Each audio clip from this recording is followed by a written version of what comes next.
I'm Jake. I'm Tom. We are Velocities in Music. On this podcast, Tom and I discuss a litany of topics pertaining to modern music, including artist deep dives and monthly and annual new music wrap-ups.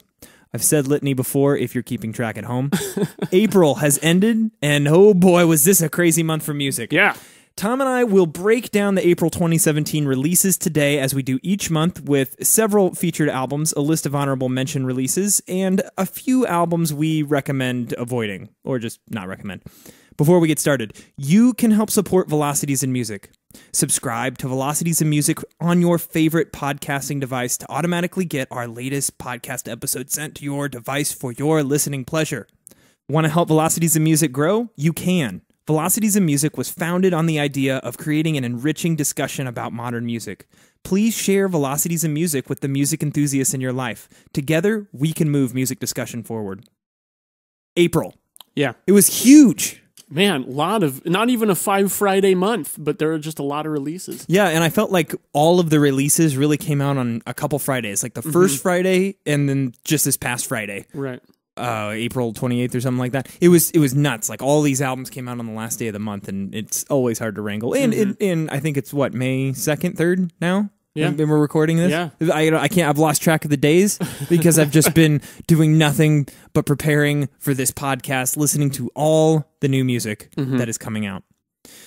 So I think we should start with our featured albums. Yes. Now, April 2017 is a little bit different. We only have 5 featured albums this month, Tom. But the 5 that we have, I know at least 1 or 2 of them are going to be very in-depth. Yes. Yes. So, starting with Father John Misty, Pure Comedy, but we'll also hit the new Pornographers album, Kendrick Lamar's Damn, Gorillaz' Humanz, and Feist Pleasure. So let's kick it off, Tom, with Father John Misty, Pure Comedy.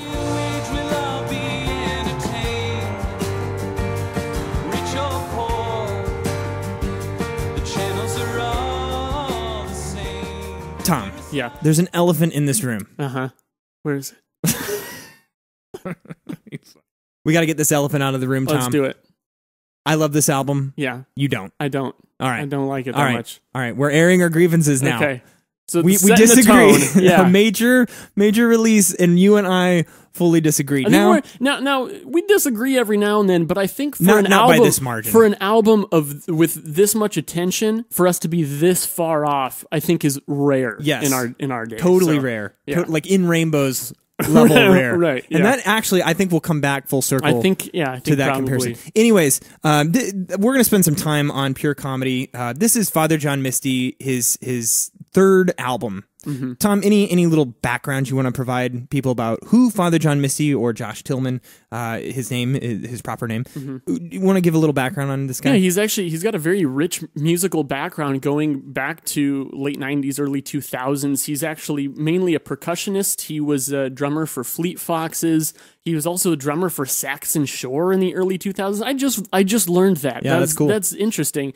But as Father John Misty, has become kind of the main solo project of his work after coming out with a slew of solo work, just as Josh Tillman leading up to that. We definitely seen him get a lot of acclaim. And on Pure Comedy, we definitely see the sound shift from what we heard a couple years back on I Love You, Honey Bear.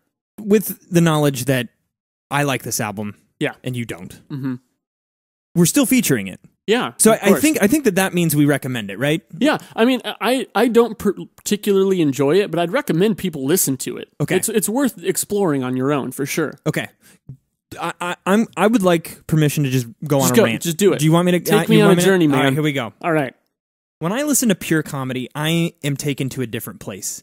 I instantly feel snarky and kind of depressed. This album takes a toll on my mood and brings me down emotionally. That's fucking awesome. It's awesome because good music should have an emotional effect on you. Good music should shake you. It should make you question why life is the way that it is. And Pure Comedy does this for me. Music isn't just ones and zeros you can analyze, process, and disregard. It's not something you should just consume. Candidly, Tom, this is something that kind of bothers me about what we do as Velocities in Music. You know, this past couple days I've been rapidly consuming the list of new releases that came out in April in just an effort to get through them and perhaps pull out the occasional gem. And I'm fairly confident that with this strategy, we miss the point on many albums over the course of the year. And I'll admit that. Yeah. Pure comedy just simply won't let me do that. Music should grab you. Music should entice you. Music should refuse to let go of your psyche. Good music should be so electric it keeps you awake at night. Pure comedy takes me to a different place. I'm not saying that pure comedy is perfect. It's not. Anyone who claims that this album is 100 out of 100 is selling something. Pure comedy suffers from a couple critical issues keeping it from perfection. The first is that it's too damn long. Yeah. Leaving LA, track 6 on Pure Comedy, simply doesn't belong on the record. It's 13 minutes of personal, self-deprecating drivel.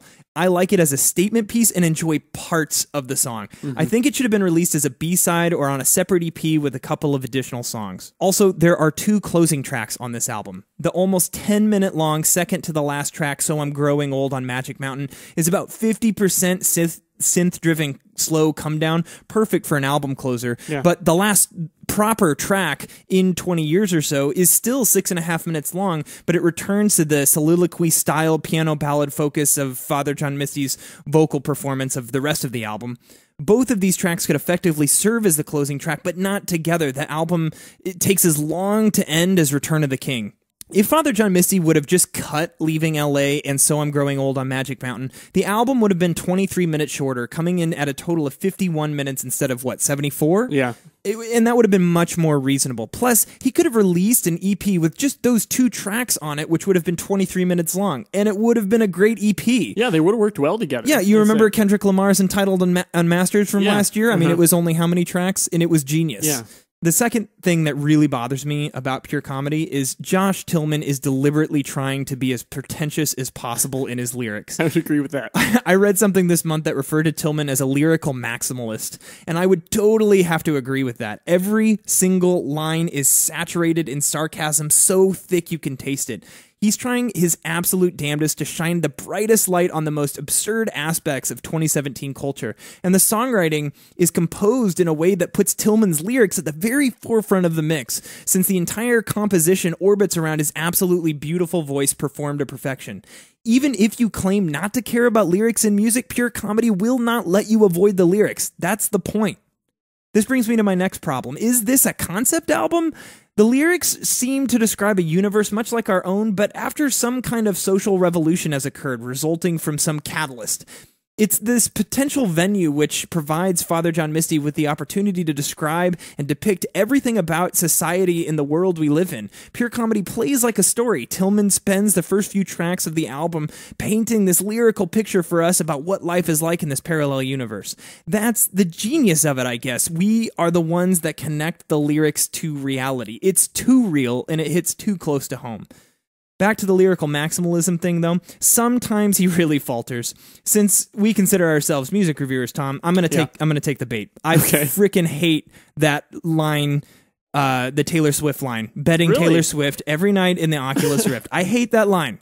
I do. Okay. There are several other cringeworthy lines on this album, and you know, and the way I look at it is Tillman just kind of fired a lyrical shotgun blast, so of course he's going to miss some. So a couple of the bad lyrics I picked out are on the first track, Pure Comedy, and this isn't an exhaustive list, but on the first track he says, "Oh, their religions are the best. They worship themselves, yet they're totally obsessed with risen zombies, celestial virgins, magic tricks, these unbelievable outfits." That's, I mean, it's kind of clever, but not really that great. And then on Total Entertainment Forever, betting Taylor Swift every night in the Oculus Rift, that lyric I just mentioned, but also not bad for a race of demented monkeys from a cave to a city to a permanent party. That's just not good. Like, it just does nothing for me. It actually detracts from the album listening experience. However, for every cringeworthy line on this album, there were several lyrical gems to me. Here are my favorites. On the first track, Pure Comedy, the entire last verse, which I'm going to take the time to read it because I think it's important. Right. Yeah, do it. Oh, comedy, oh, it's like something that a madman would conceive. The only thing that seems to make them feel alive is the struggle to survive, but the only thing that they request is something to numb the pain with, until there's nothing human left, just random matter suspended in the dark. I hate to say it, but each other's all we got. That's poetry. I'm getting goosebumps reading this. Ballad of a Dying Man. Eventually, the dying man takes his final breath, but first he checks his newsfeed to see what he's about to miss, and it occurs to him a little late in the game where we leave as clueless as we came. For the rented heavens to the shadows in the cave, we'll all be wrong someday. And then my favorite lyric on the entire album is in the track Birdie. Life is as just narrative, metadata in aggregate. When the enigma of humanity is wrapped up finally, that, as they say, is that. Oh, that day can't come soon enough. One of the things I absolutely love about this album is how Tillman uses the lyrics to convey intensity and emphasis for the song through his vocal presentation. Like in Pure Comedy, when he belts out that line, it's like something that a madman would conceive. His performance there is terrific. Absolutely. Yeah. He sings that so hard that you can hear his voice crackle like sandpaper.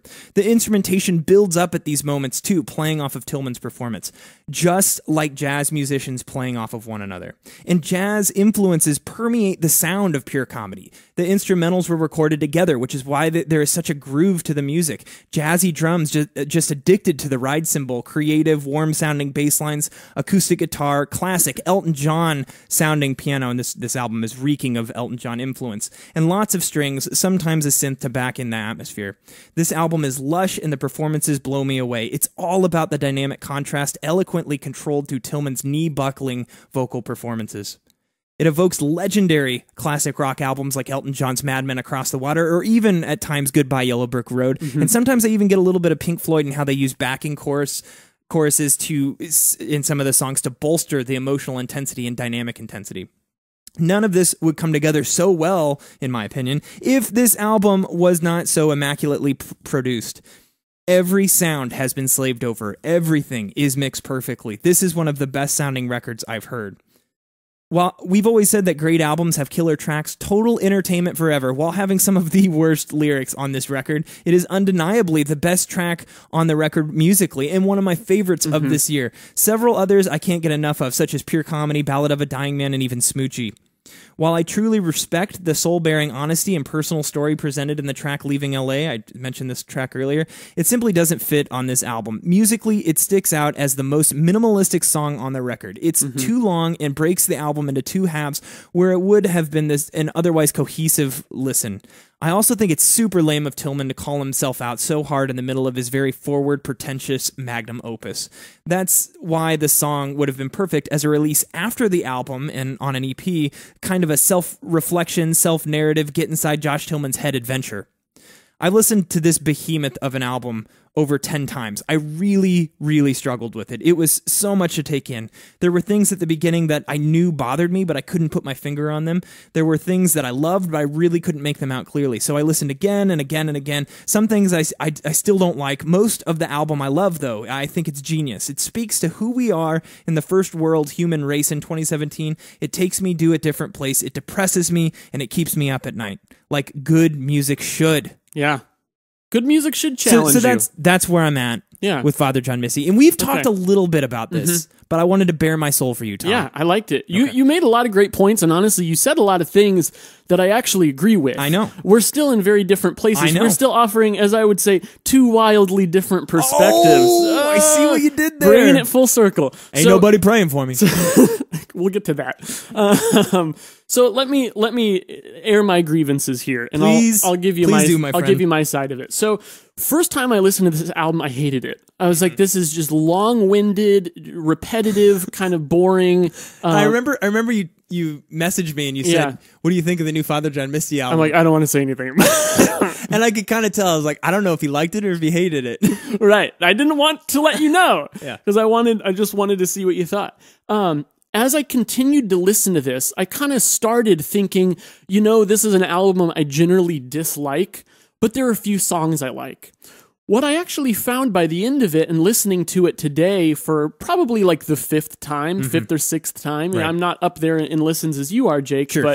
Well, I mean, if you didn't like it, why would you be drawn back to it? That's part of the reason. I mean, but without really getting into the details why, which I will do, but my general reaction every time I put this on was just dread.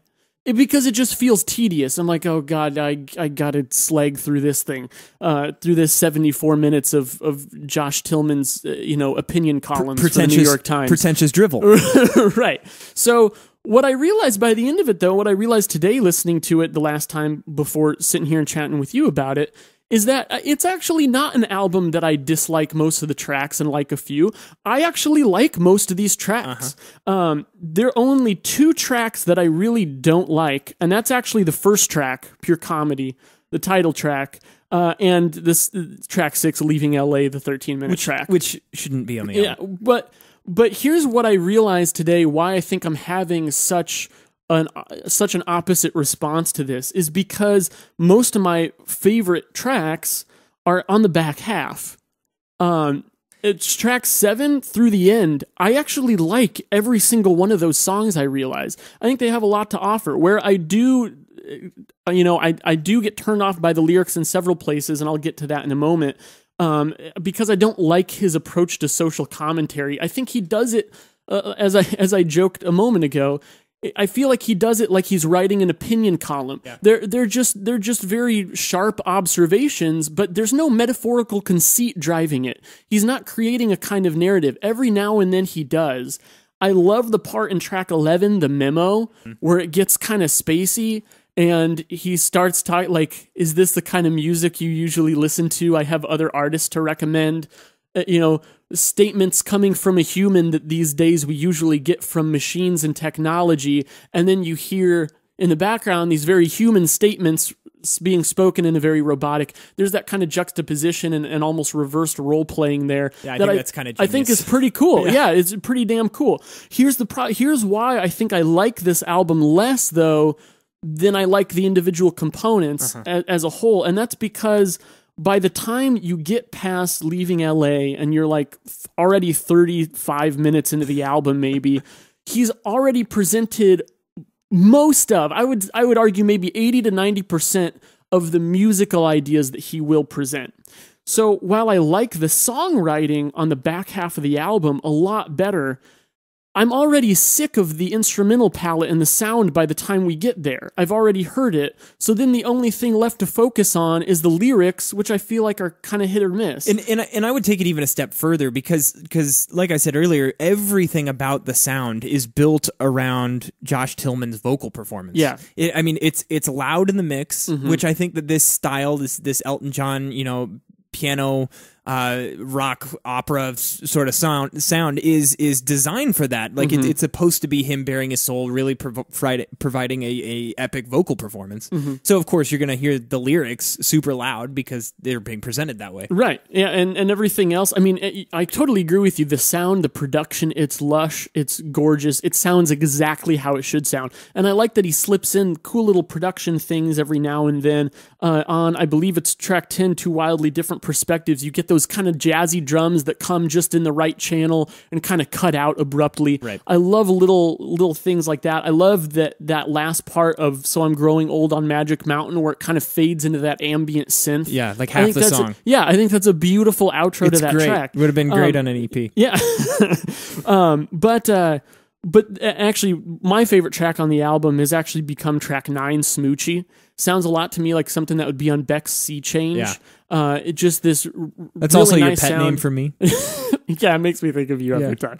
No, but his vocals also just, there's a lot more melody and richness to them, and it's the one moment where I feel like the vocals aren't taking the forefront, and that's the thing is I feel like he had such a message inside himself to convey that at times I feel like the music suffers for it, and to many, I'm sure it's not that the music suffers for it, it's that the music takes a back seat to it. But for me, with the way I listen to music and the kind of priorities that I have and my entry point to music being more the instrumental, proficiency and the writing in the melodies and the chord structures, I think the reason that I had trouble with this album is the same reason that I classically am not really as big a Leonard Cohen fan as most people are, because Leonard Cohen is all about the lyrics and he was a master of them. Now, I still really like Leonard Cohen. I've just never really fallen in love with his stuff, but I will give him this. He is a master of having the music match the mood of what he's singing and or speaking some of the time. And I think that Father John Misty, Josh Tillman on Pure Comedy, I think he gets to that point sometimes. But for me, this album was really just as simple as, I'm listening to the music, I'm listening to the lyrics, The music is fine, but it doesn't do a lot for me. And the lyrics I just flat out don't like a lot of the time. Sometimes I really do. And you called out some lines that I really agree with, that I really like as well. In particular, Pure Comedy, the first track, I actually hate the lyrics on that song until the very end. The part that you mentioned. Yeah. I think that closing it with the each other is all we've got is a really cool way to cap off the message. But the thing is, it doesn't fix it for me, because I'm irritated through that whole song, because I just, you know what? It's so easy to get cynical about humanity and the human condition. And there's a lot of that in the world today. And honestly, I agree with it. I just don't feel like he's bringing anything new to the conversation. You just don't want to have to listen to a recap. I don't. I mean, this is the kind of existential shit that you and I would talk about in high school on the weekends. Like, it's not. I don't feel like it's really anything that revelatory. You know, it's some of the observations are, and I appreciate those moments. But. So I'll jump back to that. Actually, I got to say, one line I really like is the Taylor Swift line. Really? I do, because I thought it was a cheap shot. It is. Like that to me is the most gimmicky thing he does on the entire record. But I actually appreciate the satire behind it because of the following line: betting Taylor Swift every night in the Oculus Rift while Mr. and the Mrs. do dinner in the dishes. He's pairing this very perverted, grotesque, futuristic image with something very normal and everyday.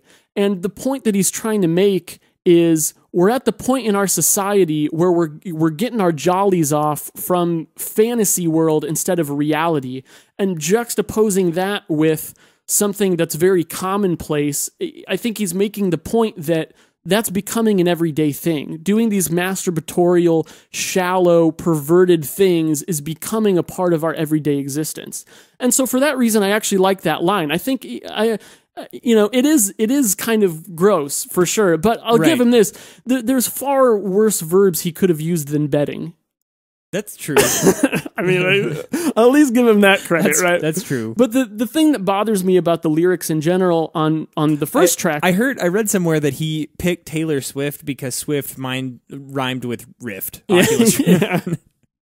she drew the short straw she's there. About as big as which I also think is interesting, that people are getting so offended by that it's Taylor Swift. If he had named some porn star, would anyone have cared? No.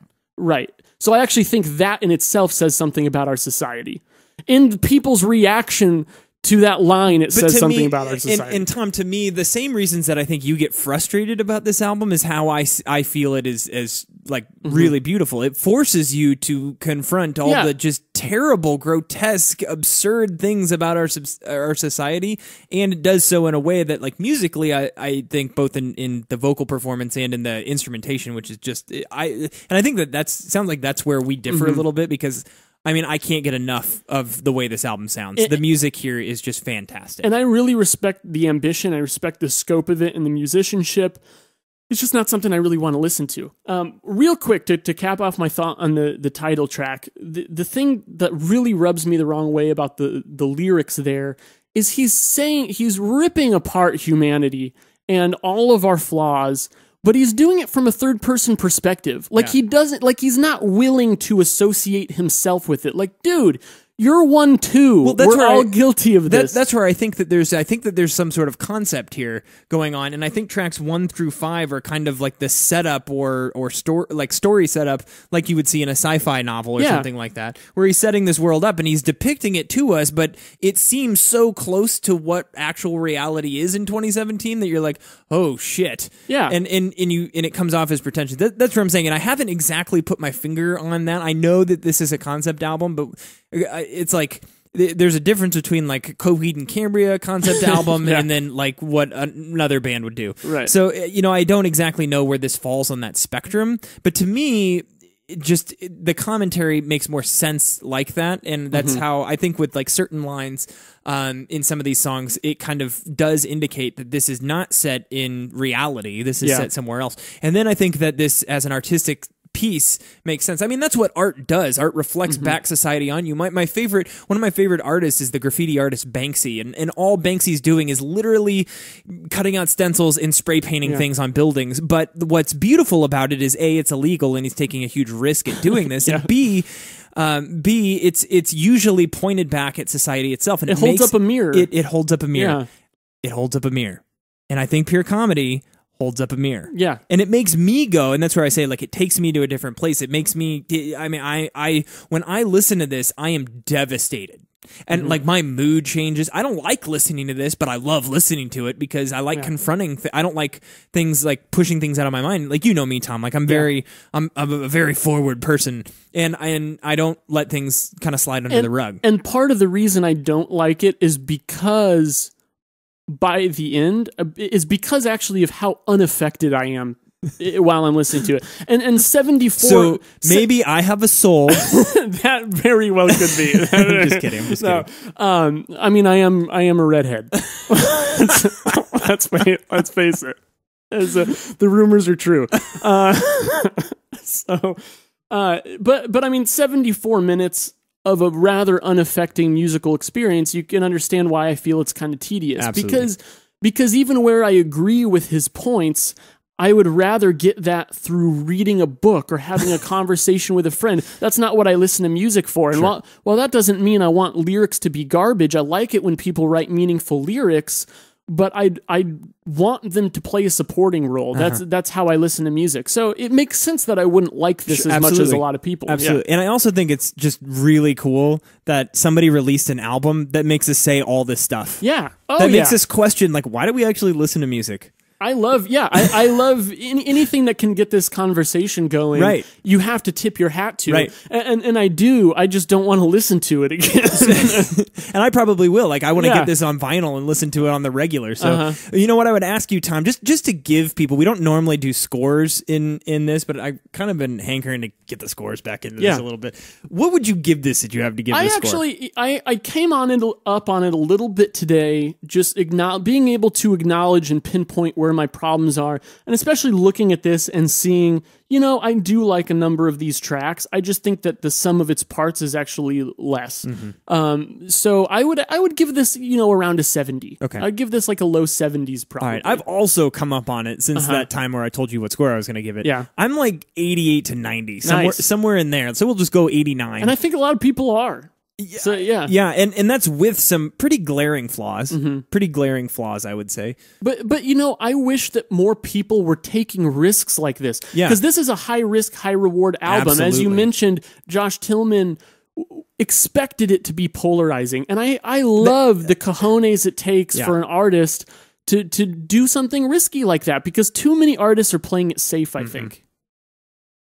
Well, that was over 20 minutes on Father John Misty. Just make this its own podcast. I mean, we could just cut this out and release it as its own. I don't know. You do all the editing, so I'll just trust you with that.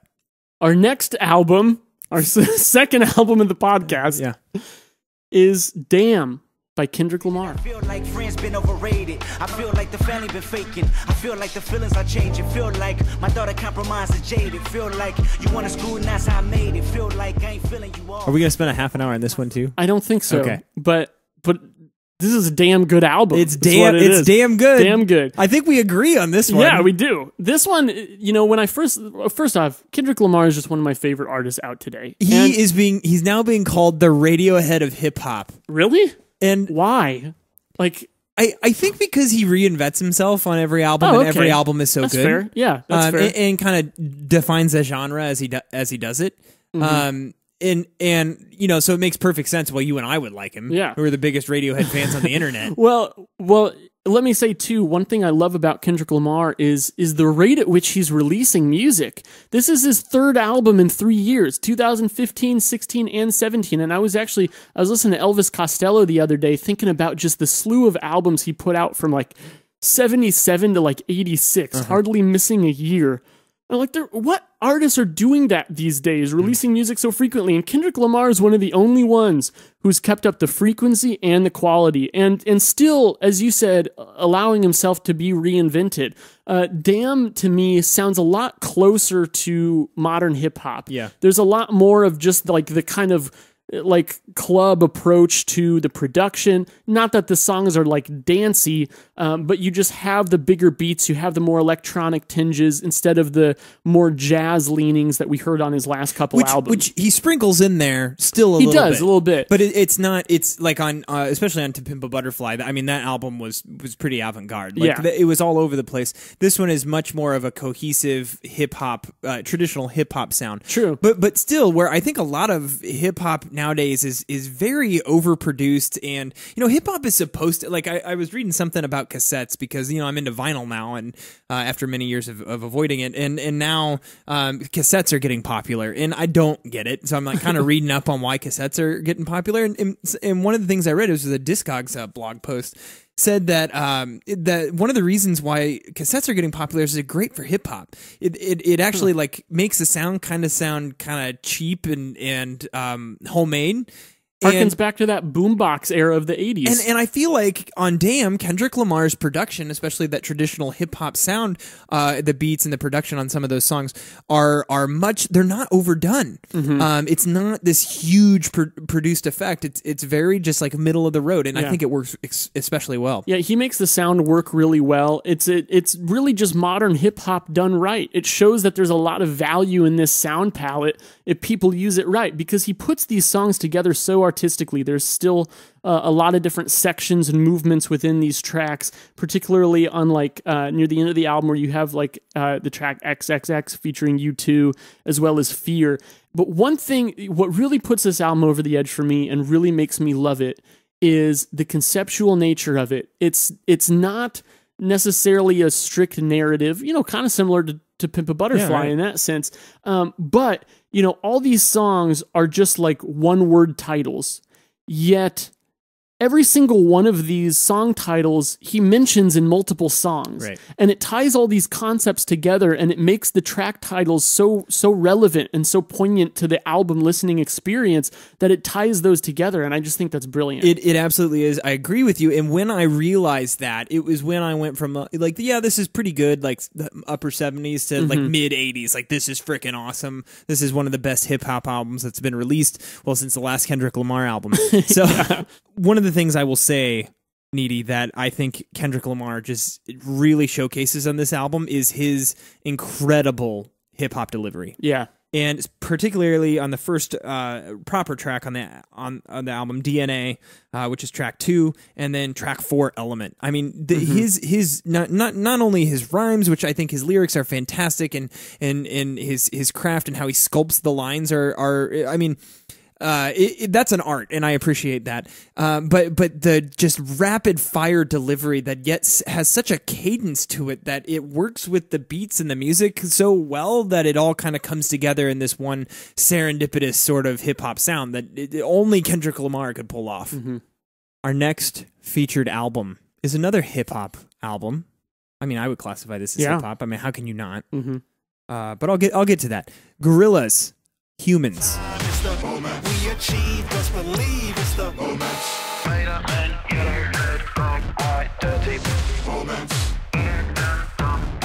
Now, Humanz is Gorillaz' fourth proper album release. I'm not going to count The Fall. I mean, I get that was a full album, but it was written on an iPad. It was not designed. It was an experiment. It was an experiment. Yeah. It was not designed to be an actual Gorillaz album. The proper Gorillaz albums are self-titled, Demon Days, Plastic Beach, which is 2010, and then now in 2017 we have Humanz. So, Tom, Gorillaz, to give you a little backstory, is kind of the brainchild of one of your favorite... Damon Albarn. Yeah, so why don't you give us a little backstory? Who are Gorillaz? Why is this album significant? Damon Albarn and Jamie Hewlett.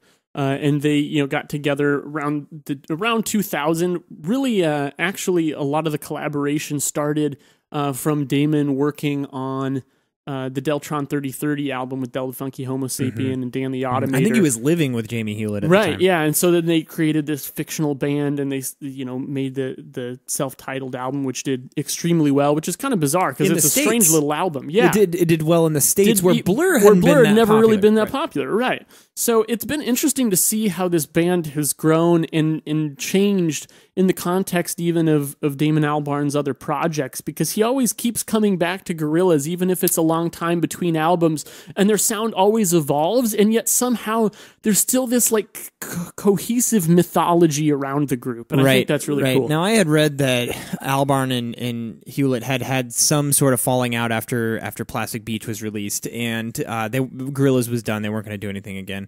And since then, they've gone and done various side projects. Albarn has released, in 2014, he released his solo album, Everyday Robots. Blur got back together and released The Magic Whip. And I think it was that these guys ran into each other after Everyday Robots supporting show, and they kind of said, hey, you want to start this up again? And that's when Humanz was born, and now and it was kind of slated for 2016. Here we are, early 2017 still. And we have Humanz. And I got to admit, when I mean, this album leaked about a week or two before it was released last Friday, and I gotta say, like, a lot of people who listened to the leak, which, come on, can't you just wait?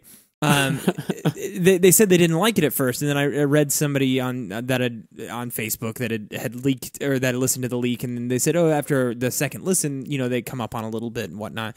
Well, when I listened to it the first time on Friday when it came out, I had the same experience. I listened to Humanz, and I was like, man, this isn't really the Gorillaz I was expecting. It's a little bit dancier. It's a lot of guest artists, not a lot of Damon Albarn. I'm not really digging this. I'm not really digging the sound here.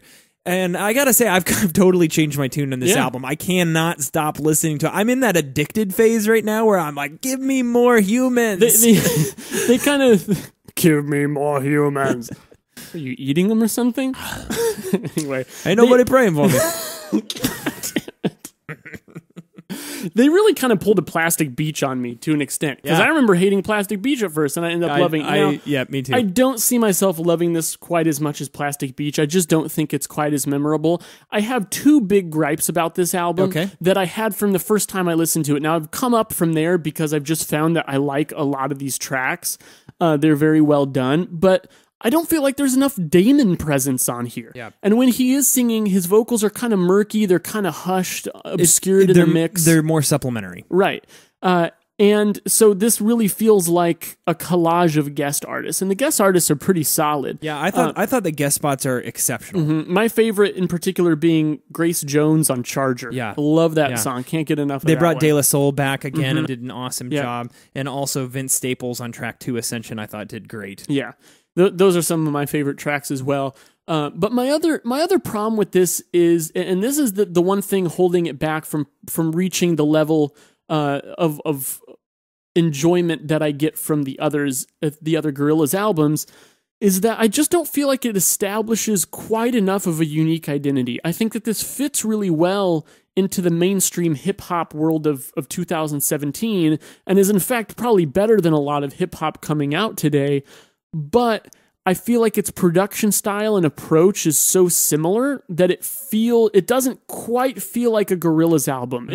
And I feel like kind of a cheapskate saying that, because really, what does a Gorillaz album sound like? Yeah, man. There is no... Like, what is their sound? Every album is different, man. It is. I always wish for something a little more unique, and that's something I've consistently gotten, something that exists outside of the world of current music, and I don't feel like that's quite here. My prediction is you're going to change your tune a little bit. You think so? And not that I've listened to this more, and maybe I have. I mean, it came out Friday, today's Wednesday, so I feel like I've listened to this maybe like 6 or 7 times. Like I said, I've been listening to it a lot because I can't get enough enough of it, and here's why.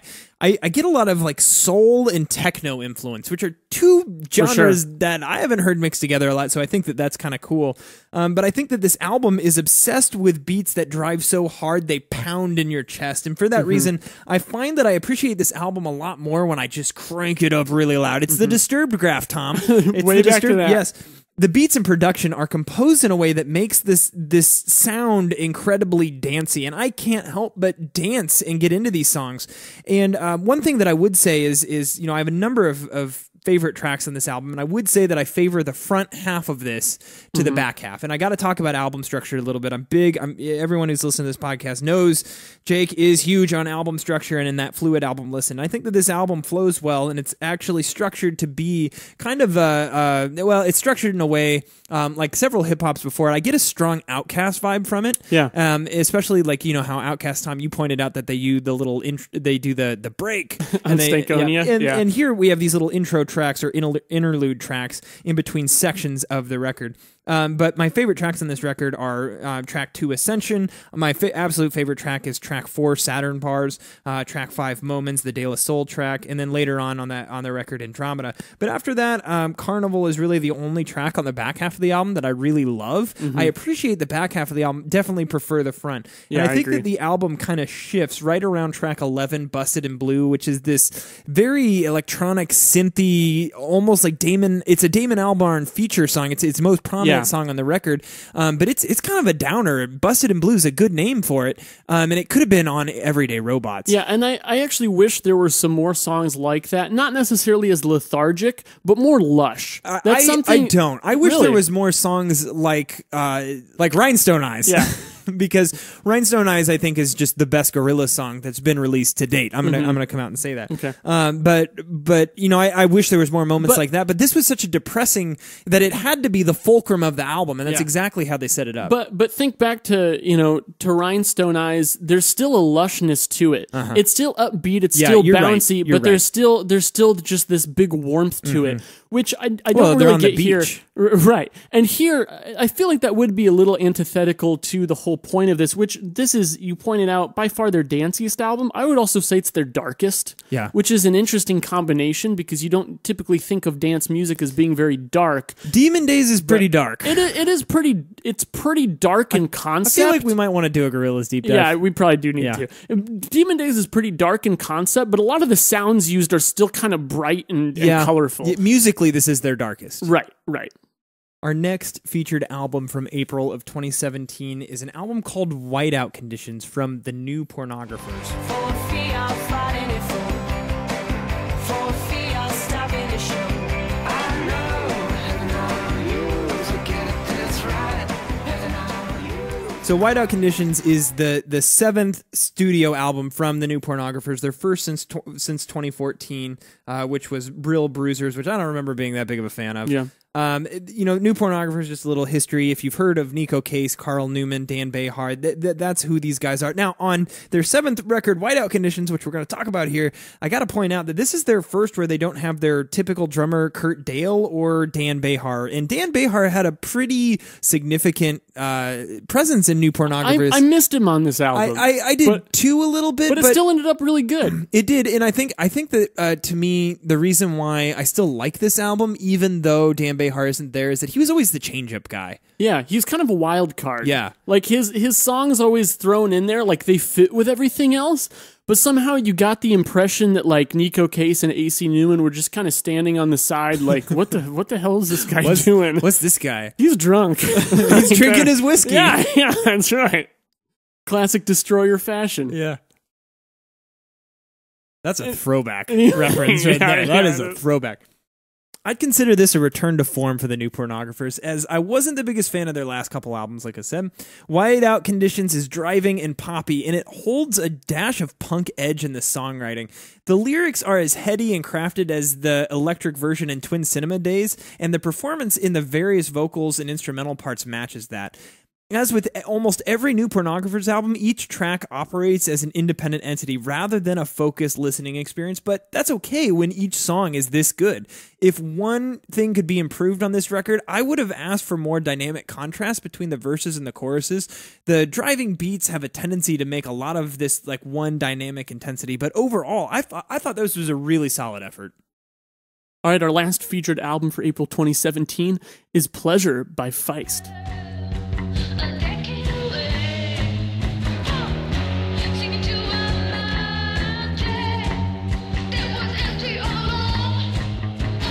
This is Feist's first album in 6 years since Metals came out in 2011. Which I loved Metals. It was a great album. Yeah. And really, I don't think Feist has ever put out anything bad. She's a great artist. And it's interesting to see where her sound has gone on this one. I mean, you still have her very classic vocals, you know, singer-songwriter, female vocals. She can go from being pretty and sweet and endearing to nice and harsh and captivating at the turn of a note. So I really like that about her. But on this album in particular, she's gone a little more lo-fi. She's just embracing this kind of like cloudy darkness in the sound, but still with great songwriting driving that, almost, and actually some more kind of rock out moments behind it also, which I think helps with the production, because if she had those rock out moments and it sounded poppy, like radio rock or something, it wouldn't have worked. But this works for her. It almost reminds me of something like PJ Harvey would do in a lot of ways. Yeah, that's a really good point. Now I gotta point out the album cover here. I think is just cool. Yeah, fantastic. Great use of color. I don't exactly know what's going on in the picture, and it makes it really, it's very pink and blue, which I think is just an interesting color combination and works very well with the album title of Pleasure. Plus, I'm not quite sure what the lady, who I assume is Feist, is doing in this picture, jumping towards a door or away from. I'm not sure what's going on there, and I think it's super intriguing. Mm-hmm. So that's always a good thing. We've talked about that before, how album covers can add intrigue. And this one certainly does. Pleasure starts with this palm muted guitar on the title track with a nice slather of reverb. Feist's vocals come in with these nice melodies, and as soon as the electric guitar, explodes to climax the song in this clangy, messy brilliance. And I really love that track. From there, the album dives into this acoustic guitar-based songs, the lo-fi stuff that Tom was talking about, with Feist showing off her command over intensity through big dynamic shifts and nice accents with the electric guitar and production effects. There are lots of blues influences that seep out of the mix, and Feist's vocal performances on Pleasure are nothing short of impressive. Yeah, they're great. The songwriting throughout this record is absolutely superb, and I think that my most significant complaint that I can give this, I mean, I really like this record, but it's that no track really lives up to the magnificence of the first and title track of this record. All right, Feist wraps up our featured albums for April. So now we're going to move into honorable mentions, and we're going to start that with the self-titled album from Arca.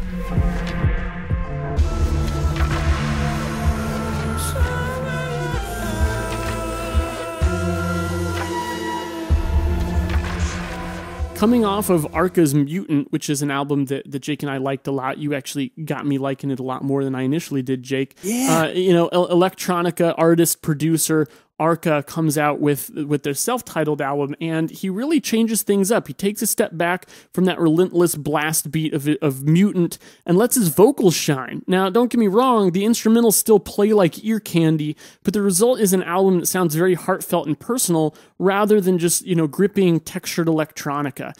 This also gives the tracks more of a songwriter feel, which extends beyond the mere use of the vocals. Even the instrumentals are rich with melody here.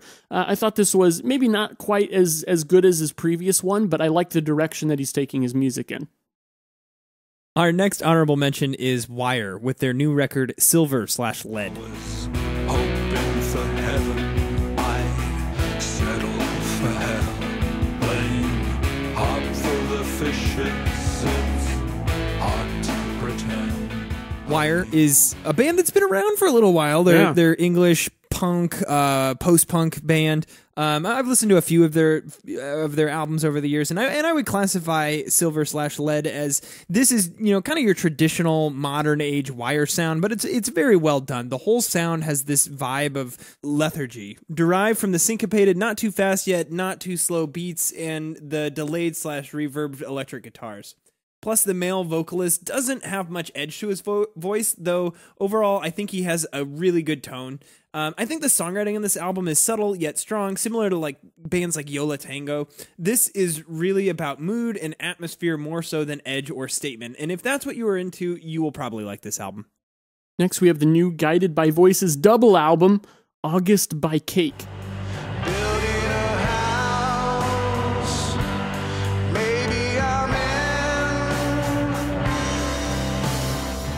This is an interesting landmark for the band because it marks Robert Pollard's 100th album that he's been a part of. Crazy. So for me, there's a lot of good material on here, but quite a bit of passable stuff as well. I think for being considered Guided by Voice's first double album, they didn't do a terrific job of justifying it, which is a shame, because I think if you took the best 20 or so tracks here, this would be a solid Guided by Voices album. I think instead what we have is something that's a little hit or miss, but still pretty good all around. Next, we have Joey Badass with All American Badass. Just to take notice, realize the real gains that they try to show us. 300 plus years of them cold shoulders. Your 300 million of it still got no focus. Sorry, America, but this is Joey Badass's second album. Every time you say his name, I just can't even take it Try not to laugh, Tom. I'm trying. Trying to keep a straight face here. All right. And as dumb as this album title is spelled, this is actually pretty good. I ended up really liking this. Yeah. This is a good hip-hop record. First off, Joey Badass, his delivery is just really strong. He delivers his rhymes confidently with great cadence, and his lyrics are pretty on point. The beats and production are thick and lush, but not overdone. Kind of similar to the new Kendrick Lamar album, just not quite to that level. Personally, I would have preferred more original experience because I think he's kind of repeating a lot of typical tropes in modern hip hop. But I think that this pretty much nails the modern take on hip hop. It just does so in a way that could have been more original. Next up is Ulver with The Assassination of Julius Caesar. So shall Rome, when Colossus falls, Rome shall fall when Rome falls. This is kind of gloomy electronica along the lines of like Depeche Mode or Tears for Fears, with some more modern aspects of like last year's Merchandise album, for example. I found this album to be well written and engaging throughout, although I think the vocals could have been a bit more aggressive at times. If that were the case, I certainly would have been more pulled in. Our next honorable mention release from April 2017 is Andrew Combs' Canyons of My Mind.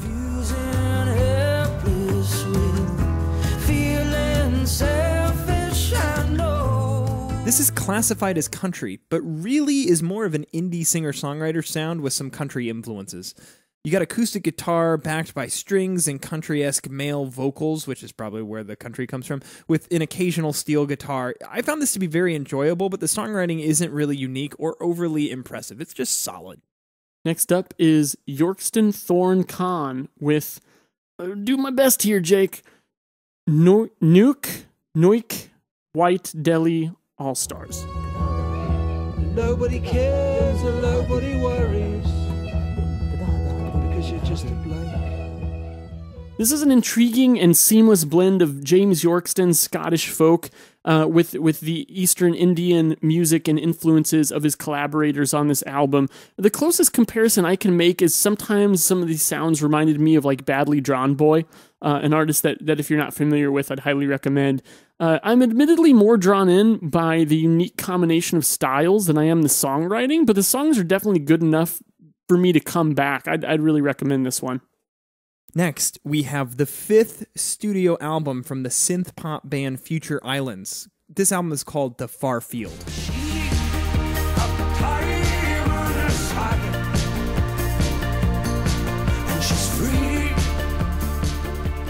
I really like the sound and production of this record. It's new wave synth pop with this dancey vibe with interesting vocals. However, I think that this album really struggles when it comes to effective songwriting. Maybe I'm missing something, but these songs don't really evolve or provide any contrast, and there doesn't seem to be another aspect that is meant to be the focus other than the sound and the songwriting. The beats and bass grooves are very similar track to track, making each song sound very similar, which I think holds this album back from being really good. Next up, we have the new album from Robyn Hitchcock, self-titled Robyn Hitchcock. What could anybody say? Robyn Hitchcock is the singer, guitarist, frontman for the post-punk, new wave rock band from the late 70s, early 80s, Soft Boys. So this is along those lines. It's alternative rock with a nice dose of neo-psychedelia. And the album sounds like it was composed by a professional because Robyn Hitchcock has been around for a while. I mean, the guy, it certainly has his tenure. So that sound is there. It still harkens back to what you would expect to hear from his material with the band that he comes from, that basic electric guitar, bass, and drum sound. And the production is kind of designed to sound minimal. But the sound is so full and lush, it's clear that it was slaved over. So while Hitchcock nails the sound he was going for here, I don't really feel like he brings anything new to it. There aren't really any standout tracks, but the collective experience is somewhat enjoyable if you're into this kind of sound. Next up, we have Fionn Regan with The Meetings of the Waters. In the blackberry bush where the bulbs shed white. Fionn Regan is a Irish singer-songwriter, folk artist. We reviewed his 2006 album, The End of History, I think as a request. Yeah, it was a request. We really liked it. I still come back to that album to this day. I really, really like that record. In 2011, he came out with his third album, 100 Acres of Sycamore. We skipped his second one that came out in 2010. So I'm familiar with 100 Acres of Sycamore, and I remember liking that one all right. So now this is his fifth record. Apparently, we're only doing the odd number records. The Meeting of the Waters. This album really didn't grip me in any given moment, but there's a lot of variety here in the styles presented and a great attention to detail in the production. Fionn Regan is definitely trying to make a multi-layered album that will intrigue the listener, and I think he's accomplished that. The 12-minute ambient track at the end seems kind of unnecessary, though. Now we have the new Woods album, Love is Love. Just when we thought that it couldn't get worse, I'm lost in a crowd. Woods is a very prolific band. They've come out with a few albums in the last few years, and they continue to get more jam bandy on Love is Love, more ethereal. And this is only a 6-track album. Due to the smaller scope of the album, I don't like it quite as much as their last couple, but they still do a great job of creating space and providing a lot of detail in the sound. Next, we have Actress with AZD.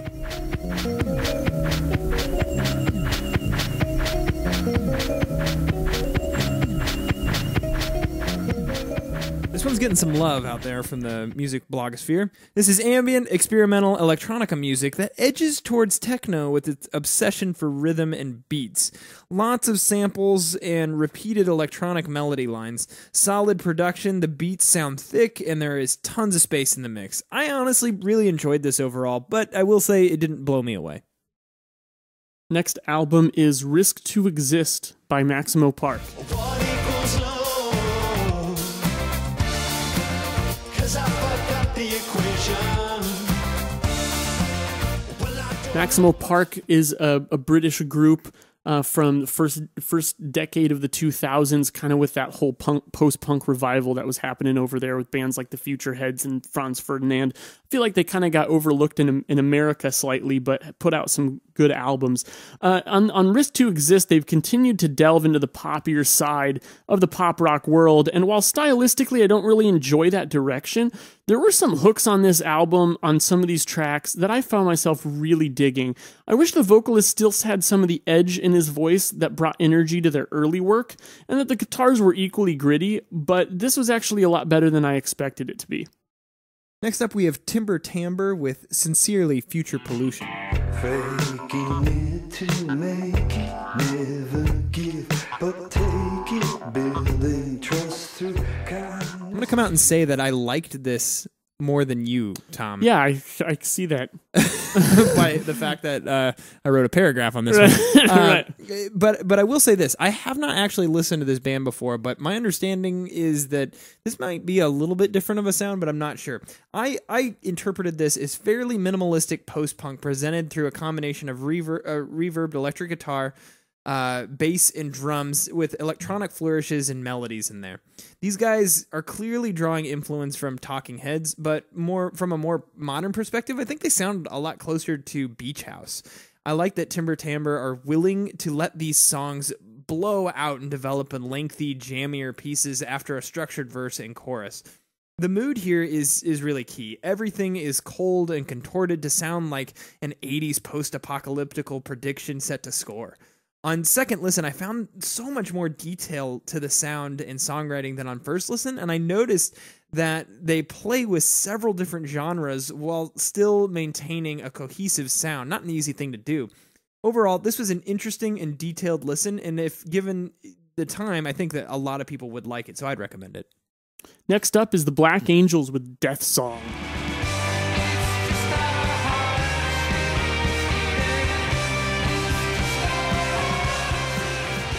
This is psychedelic rock, but it's the kind of psychedelic rock that focuses on dark gothic tones rather than like upbeat jams. These songs groove hard and have some good dynamic lows, almost sounding sludgy at times. I like this a lot more than many of its stylistic contemporaries, so this would definitely be one to check out. Next up, we have a debut album. I love listening to debut albums. Just the excitement of the future. Yeah. This is Charly Bliss with the album Guppy.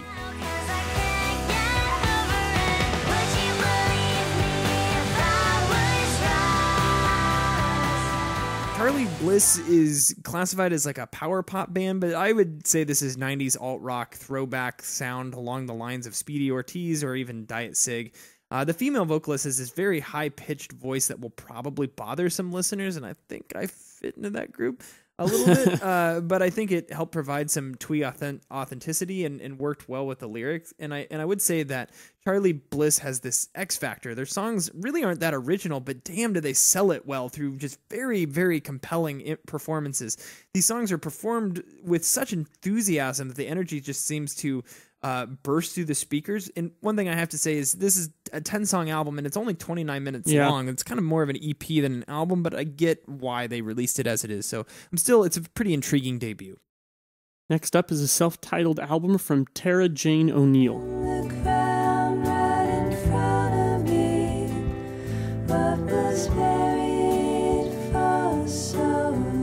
This is kind of low-energy, dreamy singer-songwriter. I didn't dislike this album. I enjoyed it. It sounded very good, but the songs themselves didn't do a whole lot for me. It's one that I'll want to come back to and maybe get to know a little more. But if you're into that kind of slow songwriter sound, then you might dig this. Next, we have Little Cub with Still Life.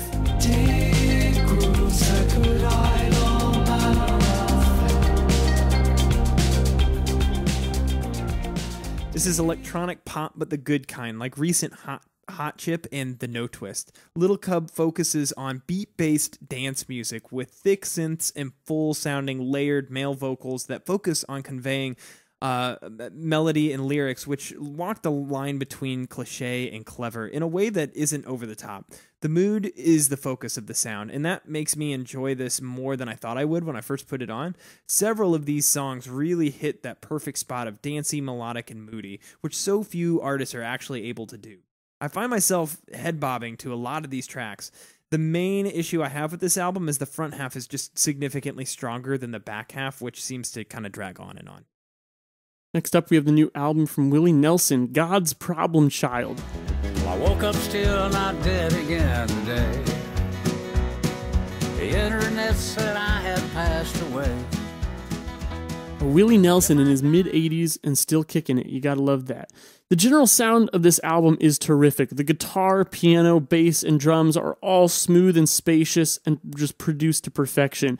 And Willie's voice, though shaky with age, actually has a great presence to it. You know, this isn't going to be one of my favorites of the year, but I think it's great to see Willie Nelson still putting out good, relevant music in 2017. Next, we have Colin Stetson. All This I Do for Glory.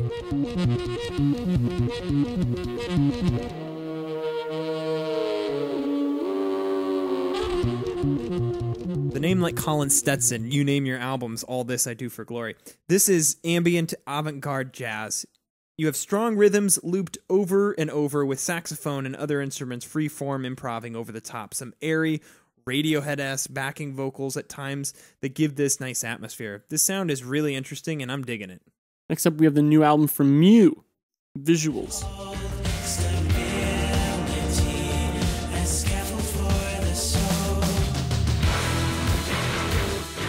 This is driving indie rock, focusing on creating whimsical, dreamy soundscapes. There's There's definitely a lot of prog and arena rock influences here if you haven't checked out this band before. Jake, I actually remember you and I really liked their 2009 album, No More Stories. That's one I still come back to. Several good ones. Yeah. The compositions here consist of, drums, synth layers, big dramatic beats, guitar flutters, the male vocalists, very high falsetto vocals, just a very big sound overall. I really enjoyed visuals. However, these songs start to sound kind of the same pretty quickly because of just the heavy reliance on similar sounding vocal melodies and the big beats. They just aren't offering a whole lot of variety, but at the same time, they're a band that's pretty unique compared to a lot of rock out there today. So definitely check these guys out. Next, we have Ryuichi Sakamoto with Async.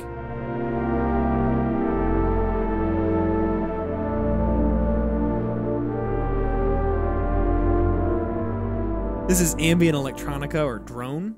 This seems to focus on jagged rhythms over thick, cold synth layers. The compositions give this insular, solitary mood, and if you're in that frame of mind, I think you would really like this, but I was just kind of keenly interested. Next up, we have the new album from Thurston Moore, Rock and Roll Consciousness.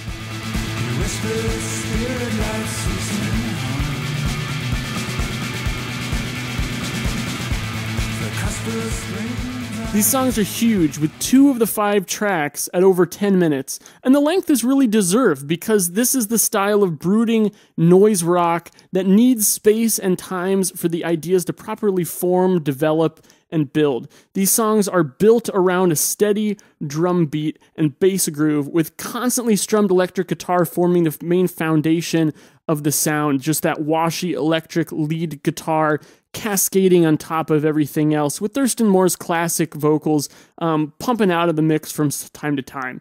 This is a pretty good album. I think that Thurston Moore is proving he still got it. Might not be one of my favorites of the year, but I'm definitely going to come back to it. So next we have BNQT with Volume 1. Tom informs me that this could be Banquet? Banquet. I'm pretty sure, or yeah. Being Cutie. Being Cutie. Like, you're my cutie, Tom. Yeah, thanks. Weather's nice in that song. Me and you make such an unlikely. This is indie rock with lots of nods to late 70s classic and prog rock. The sound reminds me a lot of bands like Rogue Wave, Dr. Dog. Nice electric guitars over acoustic rhythm guitar, mellow bass grooves and drums to match, 60s sounding male vocals with harmonies in the choruses. This album is really lethargic, but I think overall the songwriting is pretty decent. I find myself enjoying the melodies and the general complexion of the sound. They do some nice flourishes with auxiliary instrumentation such as flutes or extra percussion pieces, and overall I just thought this was a pretty varied, decent listen. Next up, we have the new album from Mark Lanegan band Gargoyle. Indecision, holiness is burned away. Midnight. If you listened to Mark Lanegan before, it's what you'd expect from him, alternative singer-songwriter that's kind of Bowie-esque at times in mood and vocal presentation, but with that full band sound. Mark Lanegan's gravelly baritone is definitely the most notable feature of the sound. It's loud in the mix, and it's very unique.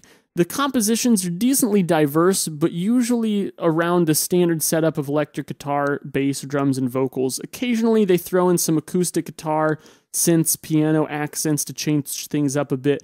I didn't find the songwriting particularly inspiring, or the vocals and lyrics for that matter, considering how much emphasis there is on the vocals.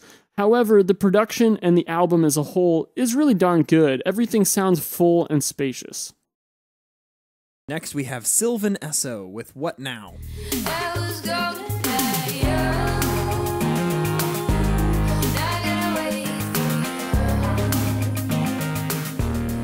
This is the sophomore effort from electronic pop duo Sylvan Esso, and almost all of the music on What Now is pristinely produced electronic melodies and rhythms. The sound on What Now is centered around a combination of the sugary, sweet female vocals, swirling layers of synth melodies, and constant rhythms comprising of beats and clicks. As far as electronic pop music goes, I'm a fan of Sylvan Esso's sound. They focus on the right combination of mood and melody, with just enough catchy hooks to really make the songs memorable without seeming overly gimmicky. That said, there really isn't anything profound in the songwriting here or original in Sylvanesso's approach on What Now. It's just enjoyable. All right, our last honorable mention for April is a new album from New Found Glory.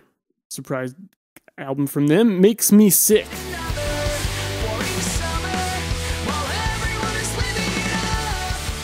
Yeah, I get that album title. Jake, yeah, I know. That's I really probably get your that. reaction. I actually really liked New Found Glory. In particular, they came out with an album a couple of years ago, Resurrection, that I thought was the best thing they'd put out in probably a decade or more.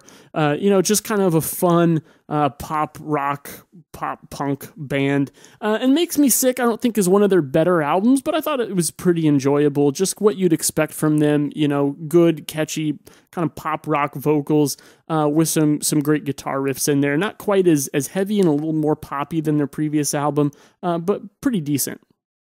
So now we're going to shift from our honorable mentions to a short list, about 5 albums of just albums that came out in April 2017 that we didn't recommend. The first of which is a band called Happiness with their album Right In. It is a big deal. Keep it up, almost have to leave it to wait. This is lethargic indie rock with occasional post-punk leanings. And I'll say this, man, if you like Wilco, you were going to love this album. I like Wilco, and I did not love this album. All right, so let me say that. I'm just saying. Okay. If you are like me and you can't stand Wilco, and I realize I'm in the minority here, avoid this. But it's pretty lethargic, pretty boring.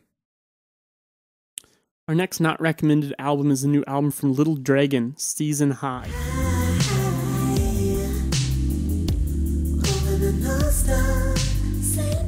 Historically, we're fans of Little Dragon. They're a great group, but this album just didn't really do much for me. This is fairly generic, like electronica R&B pop with the airy female vocals you'd expect from Little Dragon.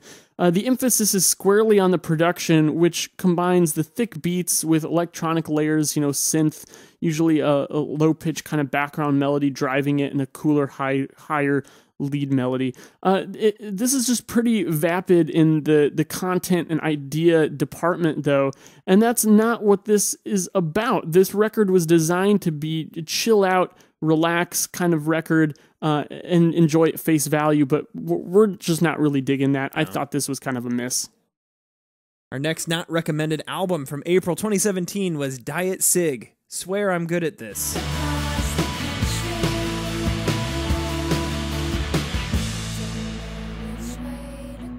Disagree. This is fuzzy pop, rock, punk with extremely lo-fi production, awful mixing, and female vocals that are just ever so slightly off-key. The songwriting on Swear I'm Good at This is really simplistic. Diet Sig is adhering to basic song structures and repeated ideas. In general, I'm really not a fan of their sound, mostly to the obscene lack of any production and the unwillingness to sing on key. It just grated on my ears. I actually like this one a bit more than you, but I know. think it's mostly because I'm just a sucker for any of that 90s throwback kind of rock, and I realize that it doesn't have a whole lot of Didn't they sing great on key, value. though? Sometimes. Some of them did. Next, we have Incubus with their 8 record, aptly titled 8. Don't skip a beat. Such a nimble bastard song to the earth. We don't recommend this album. No. And I will say, this isn't total garbage. Incubus is attempting to make a modern pop record with very intentional hooks and big choruses. 8 has some grand, pristine production. These songs follow simplistic pop formula, and they really aren't trying to be original in any way. It's modern pop rock with Incubus's name on it. Kind of just a commodity on the shelf. Yeah, I actually, I liked that they got some of their rock edge back from their previous album, but I Yeah. just don't think these songs are very good. Yeah. 2011? Yeah, it's been a while. All right, our last not recommended album, and our last album of this wrap-up is While She Sleeps, You Are We.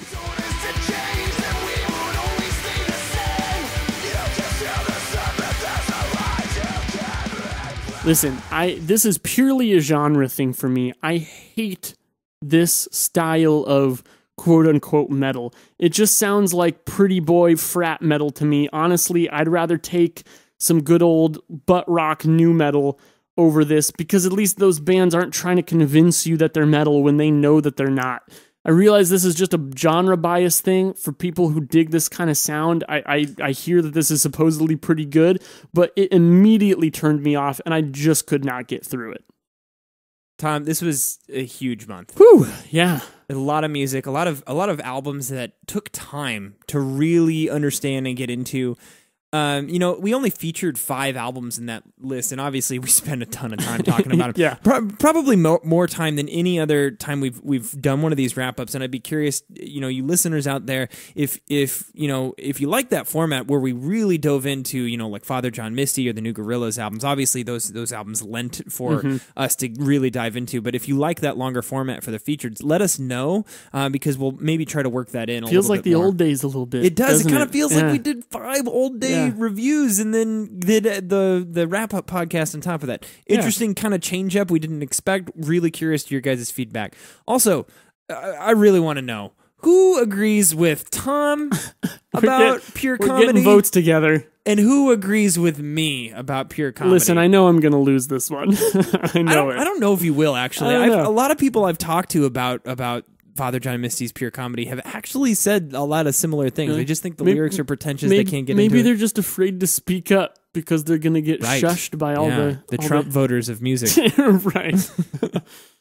Tom, really quick. Yeah. 3 favorite albums from April. I mean, the obvious top 2 for me are going to be Gorillaz and Kendrick Lamar, but probably also Feist. You stole Feist from me? I mean, those are the obvious picks, right? They were great albums. All right. Well, you took a couple of mine, Tom. Yeah. So I will say Gorillaz was definitely up there for me. Mm-hmm. Father John Misty, I really did like pure comedy. But there were a couple others. Feist, obviously, I really like. The new Pornographers are obviously like. But I want to give a shout out to the new Timbre album and also Little Cub. I really like those. And I know, Tom, that overall you were pretty close to me on at least one of those. And I feel like those kind of had the ability to creep up into a featured albums if we weren't spending as much time on the ones that we did. For sure. So those were kind of on the top of my list for the month. What was the album that you just had like the absolute biggest disappointment? Not maybe your most hated, but your biggest disappointment. Probably Little Dragon. I was excited to finally hear another album from them, and it just felt kind of lukewarm to me. For me, the biggest disappointment is probably the new Fionn Regan album. Yeah. I was kind of looking forward to that, and it was okay, but it just didn't hit. It wasn't at the level I expected it to be. And also, I would maybe throw in there the new Mew album, which I kind of expected to like a little bit more than I did. But overall, I gotta say, this is probably one of the best months in music that in recent memory. Yeah, that we've covered. Yeah, I really, really enjoyed a lot of the albums that came out this month. Questions for you listeners out there. What were your top 5 favorite albums from April of 2017? Any major disappointments? Also, were there any albums that you found yourself loving that Tom and I didn't cover? Shoot us a note. We'd love to hear your thoughts and make sure we'll cover it in our honorable mentions podcast at the end of the year. Thank you guys for your continued support and participation. Tom and I love all of your comments on our YouTube videos, your Facebook messages, and your emails to us. Your participation is what makes Velocities in Music possible. So, as always, thank you for being awesome. I'm Jake. I'm Tom. We are Velocities in Music, moving music discussion forward.